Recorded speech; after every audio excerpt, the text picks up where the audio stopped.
சகோதர குருவாக, சகோதர சகோதரிகளுக்கு ஒரு சகோதரனாக, நண்பனுக்கு நண்பனாக, கல்விமான்களுக்கு கல்விமானாக, துறைசாரற்றவர்களுக்கு அறிவுரையாளனாக இருக்கும் பண்பும் பக்குவமும் ஆளுகையும் உடையவர் அவர்.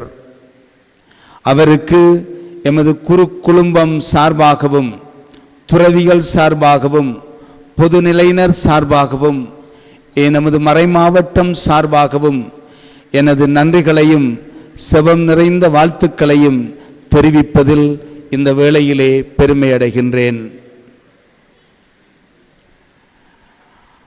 அவருக்கு அடுத்ததாக எமது குரு முதல்வருக்கும் அவர் சூழ நின்ற என்னுடைய அருமை அருட்தந்தையர்களுக்கும் நன்றி கூறுகின்றேன். குரு முதல்வர் அருட்தந்தை கிறிஸ்து நாயகம் எமது குருக்கள் குழுமத்தோடு இணைந்து கடந்த 5 வருடங்களுக்கு மேலாக அரும்பணி ஆற்றி வருகிறார். அவரது அயராத உழைப்புக்கு நன்றி கூறுகிறோம். கடந்த ஆயத்துவ அருட்பொழிவு காலங்களில் குருக்களோடும் துறவிகளோடும் பொதுமக்களோடும் இணைந்து அனைத்து காரியங்களிலும்